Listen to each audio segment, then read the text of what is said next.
guys, so if the video quality looks worse, it's because it is. I am on my iPad right now.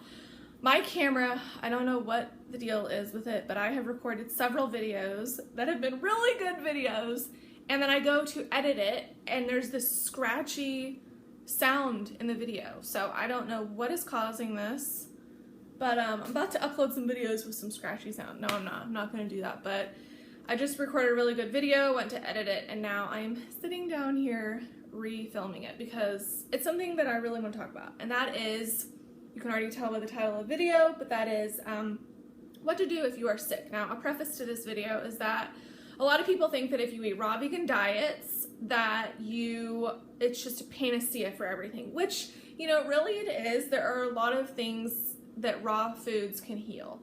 A lot of diseases and stuff like that. But it's definitely, not something where you're up in the sky with the butterflies and fairies dancing all day long. I've been sick a couple times being raw.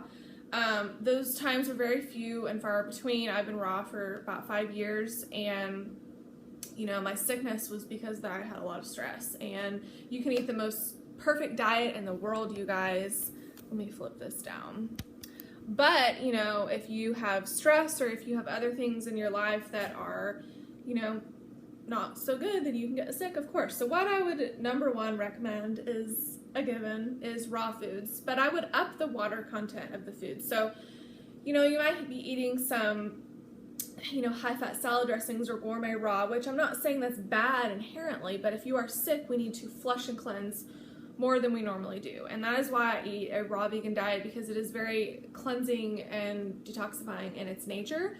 And when you're sick, you really need to up the ante with that. So eat a lot of fruit, or don't eat at all. I mean, what do animals do whenever they're sick? They just go out, sit by a tree, and just chill. They rest. They don't eat that much. They might sip on some water, eat something very minimal, but they don't really eat a lot. And that's something that humans should, listen to, is to not eat so much. Now, this needs to be flipped down.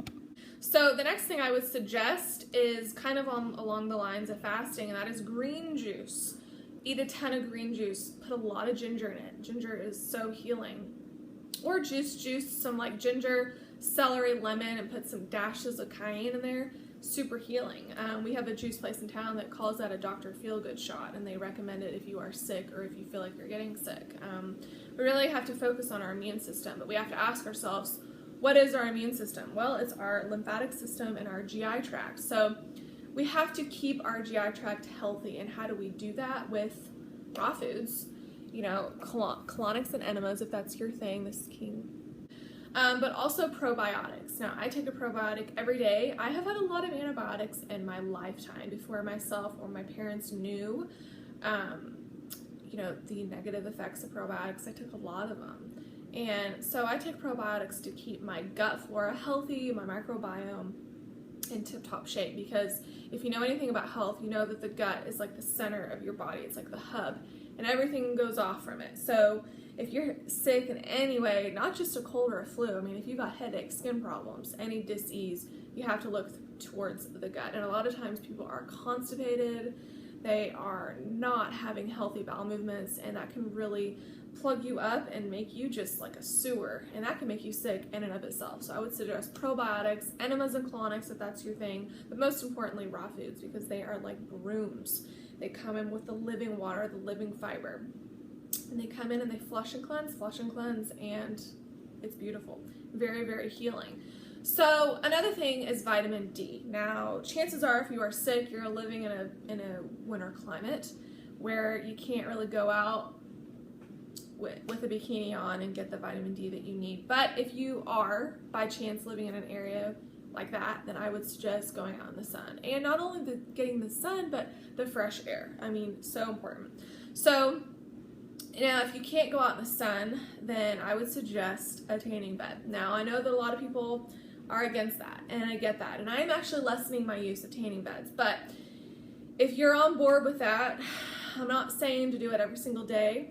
But if you're sick, you can strip off all your clothes, get in a tanning bed for 10 minutes, but seek out a low pressure bed with UVB bulbs, because the UVB is actually what gives you vitamin D.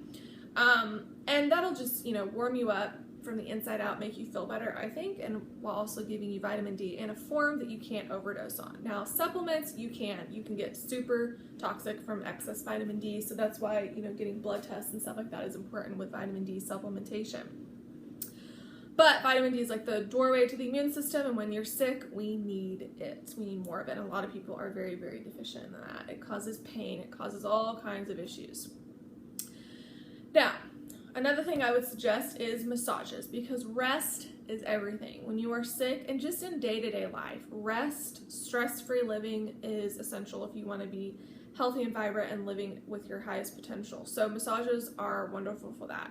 They move your lymphatic system because they, you know, obviously deeply massage and knead your body.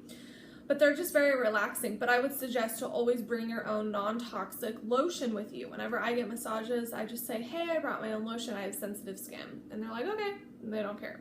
A lot of times massage places buy very toxic conventional lotions in bulk. And they are not something you want to be rubbing into your body. Because remember, everything that we put on our body goes into our body. And we don't really need toxic stuff like that. So yeah, juicing, raw foods, sunlight, and just going to bed early, you guys. I try to go to bed every day at like 8 or 9. I turn the lights off, I rest, I go to bed early, I wake up early, and it just works for me. If you're going to bed at like 10, 11, 12, especially when you're sick, that is just, it's just not health inducing. It's just not. And I know that a lot of people have a lot of stuff to do. We got kids around here, we got mortgages to pay for, all that.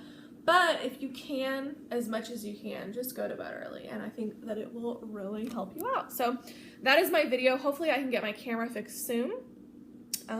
Yeah, but thank you guys so much for watching. Hope that you guys are feeling better. If you're sick and you're watching this, click like and subscribe. Also check out my latest book, Get the Glow. It's like an in-depth guide to raw veganism and detox, and it's like my brainchild, and I love it very much, and it's a really good book. So I would suggest checking that out. The links to that will always be down below, and I will see you guys in the next video. Bye-bye.